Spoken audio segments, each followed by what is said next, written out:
আসসালামু আলাইকুম দর্শক। আপনারা রাক্ষস সিনেমার আপডেট নিয়ে শুনতে চেয়েছেন, তাই আজকের এই কনটেন্ট তাদের জন্য যারা রাক্ষসের আপডেট শুনতে চেয়েছেন। মেহেদী হাসান হৃদয় বরাবরই চুপ স্বভাবের একটি ছেলে। কথা কম বলে, চুপি, চুপি কাজটাকে এগিয়ে নিতে চায়। একটা বিতর্ক তৈরি হয়েছিল মেহেদী হাসান হৃদয়ের প্রোডিউসার যখন বলেছিল যে, সিনেমা হিট করবার জন্যে যে শাকিব খানকেই প্রয়োজন এমনটি নয়। তবে শাকিব খান থাকলে সিনেমা হিট হওয়ার সম্ভাবনা অনেক বেড়ে যায়। তো এই কথাটি সাকিবিয়ানরা খুব সহজভাবে নেয়নি। তারা মেহেদী হাসান হৃদয়ের প্রোডিউসারকে এন্টি সাকিবিয়ানের পর্যায়ে ফেলে দিতে চেয়েছে অনেক সাকিবিয়ান যারা বুঝতে পারেনি। বাট যারা বুঝতে পেরেছে তারা এইভাবে ভাবে নাই। তারা ব্যাপারটাকে সহজভাবেই নিয়েছে। আজকে এই বিষয়টা নিয়ে কথা বলব না। কথা বলব রা রাক্ষসের আগামী ঈদে মাঠ কাঁপানোর সম্ভাব্য দিকগুলো নিয়ে। রাক্ষসের শুটিং অলমোস্ট শেষ। অলমোস্ট শেষ। কিছু শুটিং বাকি আছে শ্রীলঙ্কায়। অ্যা কিছু শুটিং বললে ভুল হবে। মোটামুটি ভালো একটা পার্ট বাকি আছে শ্রীলঙ্কায় করবে সেই শুটটা। এবং সেটার জন্য পুরো টিম এই মুহূর্তে শ্রীলঙ্কায় আছে এবং শ্রীলঙ্কার একটা সুন্দর লোকেশনের সামনে তারা একটা ছবি যেটা আপনার থাম্বনেইলে দেখেছেন, একটা ছবি তারা রিভিলও করে দিয়েছে। আসলে এটা দিয়ে আসলে একটা টোপ ফেলা হয়েছে যে শ্রীলঙ্কার লোকেশন কত সুন্দর হইতে পারে। শ্রীলঙ্কার লোকেশন কত আ ম্যাজিক্যাল হইতে পারে স্ক্রিনে। দেখেন আপনাদের মনে আছে কিনা রায়হান রাফি যখন আসলো 'পোড়ামন ২' সিনেমা নিয়ে, 'পোড়ামন ২' সিনেমায় তখন কিন্তু খুব বেশি কিছু ছিল না বলার মতো। ছিল কি নতুন দুটো নায়ক, নায়িকা, ছিল একটি নতুন গল্প, ছিল একজন নতুন পরিচালক, ছিল একটি নতুন লোকেশন। হ্যাঁ, আমি আবারও বলছি ছিল একটি নতুন লোকেশন। যেই লোকেশনটার প্রত্যেকটা দৃশ্য, প্রত্যেকটা ফ্রেম পুরো সিনেমাকে একটা আলাদা ভাইব দিয়ে দিয়েছিল। 'পোড়ামন ২' এর ল্যান্ডস্কেপ যদি দেখেন সেই মেহেরপুরের আমি ছিলাম 'পোড়ামন ২' এর শুটিং এ।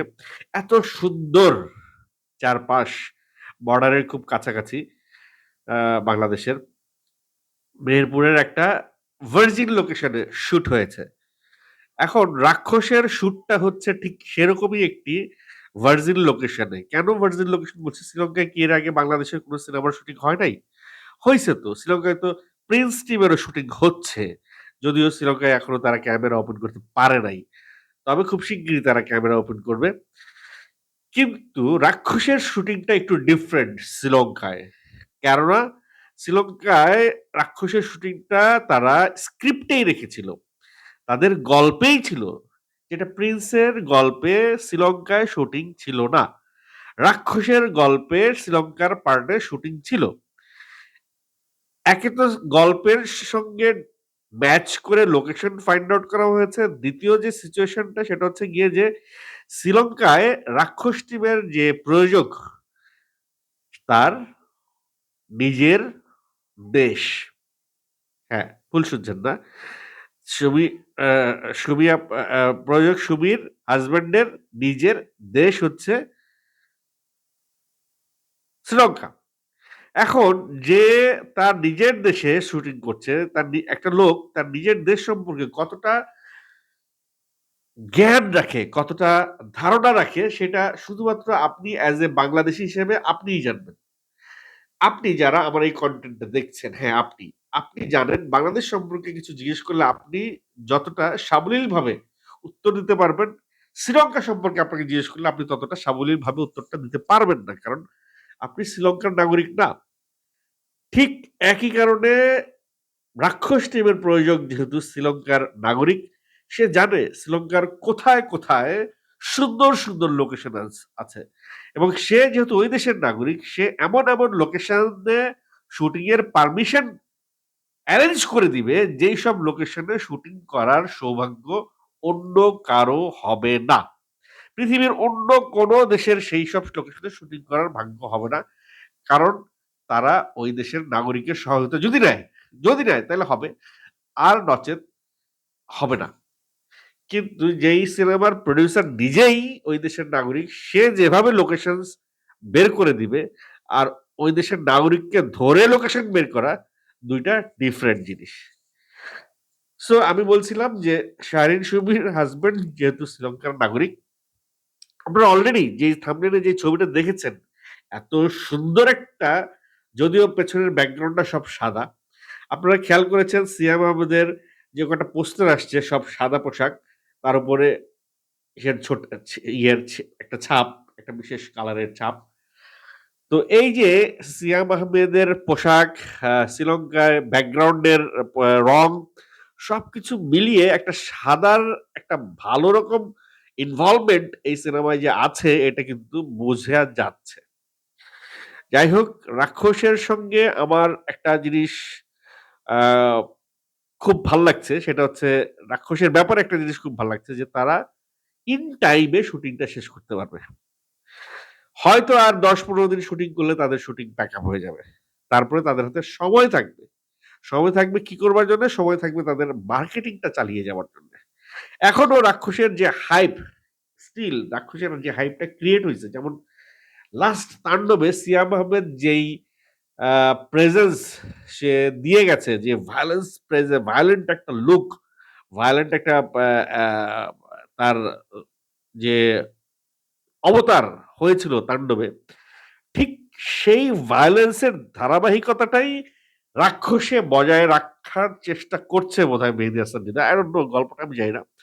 বাট রাক্ষসের যতটুকু প্রকাশ হয়েছে ততটুকুতে বোঝা যাচ্ছে যে ভায়োলেন্স এর কোনো কমতি থাকবে না এই সিনেমায়। অর্থাৎ এই ঈদে ২ টা সিনেমাই খুব ভায়োলেন্স দিয়ে আসতেছে। একটা হচ্ছে 'প্রিন্স' আরেকটা হচ্ছে 'রাক্ষস'। কিন্তু 'প্রিন্স' এর ভায়োলেন্স এ অনেক আ কম্প্রোমাইজ এর বিষয় উঠে এসেছে অলরেডি। কারণ তারা অলরেডি স্ক্রিপ্ট চেঞ্জ করছে। ১ বার ২ বার চেঞ্জ করা নাই, কয়েকবার চেঞ্জ করছে। স্ক্রিপ্ট চেঞ্জ করলে ঠিক ছিল। স্ক্রিপ্ট রাইটার পর্যন্ত চেঞ্জ করে ফেলছে। তারা ওটিটির স্ক্রিপ্ট রাইটার দিয়ে তারা লাস্টলি সিনেমার স্ক্রিপ্ট লিখাইছে, যেখানে অনেক ভায়োলেন্স তারা মিনিমাইজ করছে।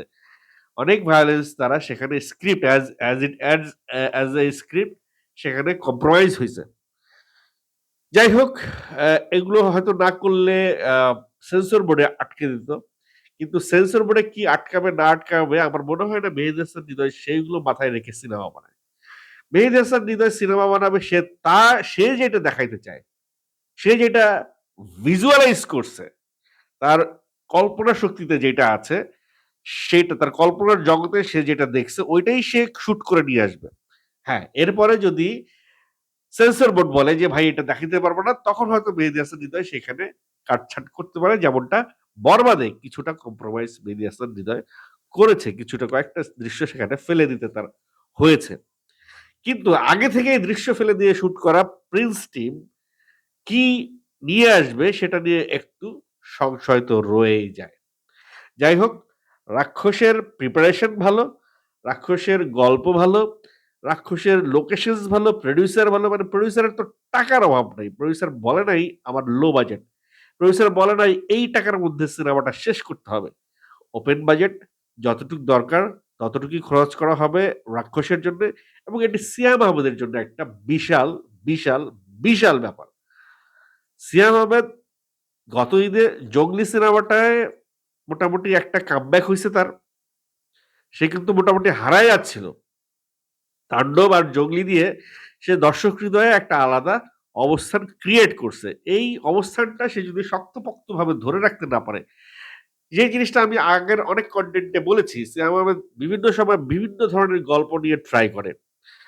সে অফ ট্র্যাক এর গল্পে কাজ করে, সে রোমান্টিক গল্পে কাজ করে, সে অ্যাকশন গল্পে কাজ করে। এই যে বিভিন্ন ধরনের গল্পে কাজ তো আমির খানও করে না। বিভিন্ন ধরনের গল্পে তো সালমান খানও কাজ করে না। ইভেন শাহরুখ খানও কাজ করে না। তো স্টারডাম টা তৈরি করা, স্টারডাম পাওয়াটা একটা একটা সূত্র।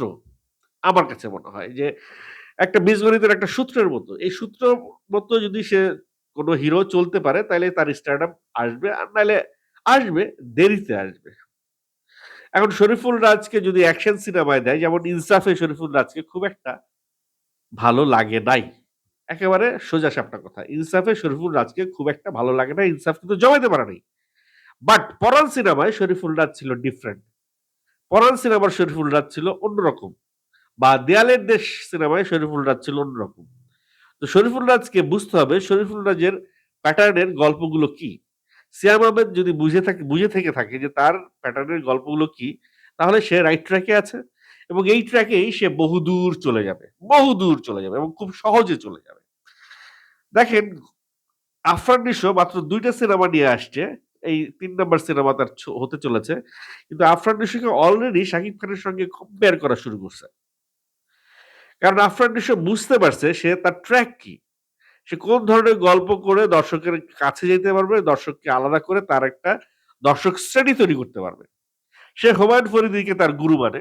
সে হুমায়ূন ফরিদীর প্যাটার্নে বা হুমায়ূন ফরিদীর যে গাইডলাইন বা তার যে সূত্র, অভিনয় থিওরি, সেই থিওরি গুলো সে হয়তো ফলো করার চেষ্টা করে। মনে, মনে হুমায়ূন আহমেদ বলছি, হুমায়ূন ফরিদী। হুমায়ূন ফরিদীর প্রতিচ্ছবি হয়তো সে তার ভেতরেই লালন করে।